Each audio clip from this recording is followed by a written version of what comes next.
Eu era uma pessoa, sim, que havia adquirido um vírus, que tinha que tratar, mas tem mais 1000 coisas que envolvem a Sílvia. Então, acho que me olhar assim fez com que eu não me entregasse ao vírus. Hoje, eu tenho 47 anos, eu tinha 23 para 24 quando eu me infectei. E, portanto, fez parte do amadurecimento que viria naturalmente com o fato dos anos estarem passando. O grande lance é descobrir o que é bom para cada um. Então, por exemplo, se a pergunta é, mas como é que eu faço? Eu conto ou eu não conto? Eu primeiro tenho que perguntar para mim, vai ser bom eu contar? O que a gente costuma muito dizer é que, assim, não existe uma receita de bolo.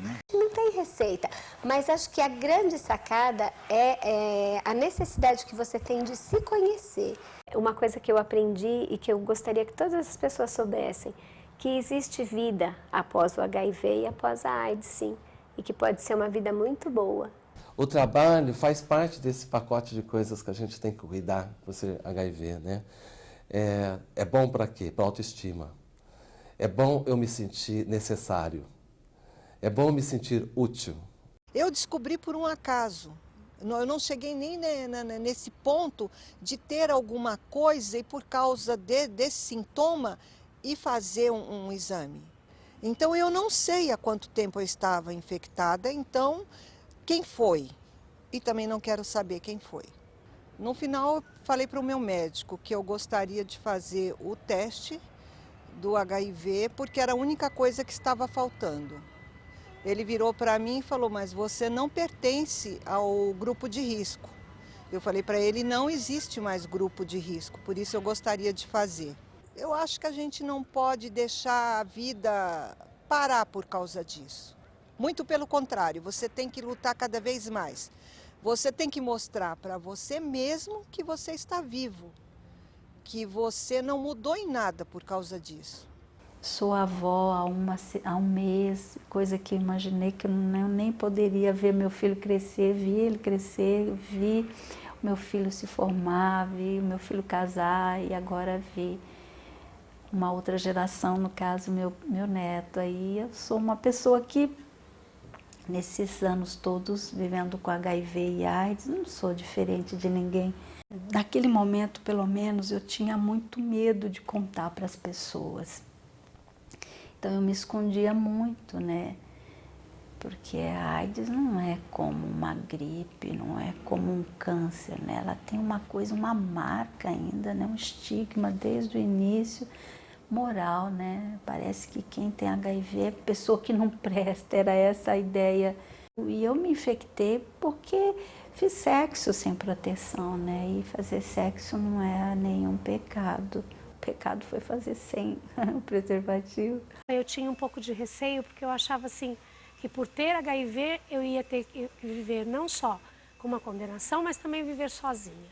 E eu aprendi que não, né? Que o HIV não tinha posto um fim na minha vida, mas tinha dado um novo recomeço, né? Que eu teria que passar a inventar a minha história a partir daí.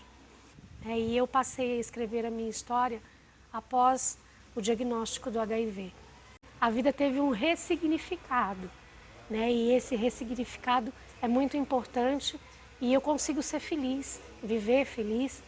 E, inclusive, eu consigo compartilhar essa minha felicidade com uma outra pessoa. Eu passei a ver que eu poderia contribuir para as pessoas que estavam descobrindo, né? Que eu podia dizer para eles, olha, essa fase você vai passar, porque eu passei. E não vai ser o vírus HIV que vai, ou a AIDS, vai deixar de fazer a gente deixar de sonhar.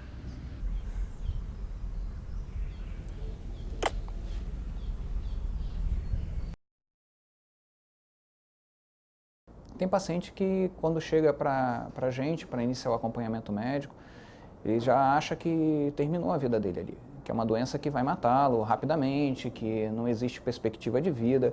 A ideia de você ter uma infecção que possa provocar morte a curto prazo, vamos dizer assim, na cabeça deles, eles pensam isso, né, faz com que a perspectiva de vida, de realização profissional, de constituição de família, venha tudo isso à tona naquele momento de receber o resultado.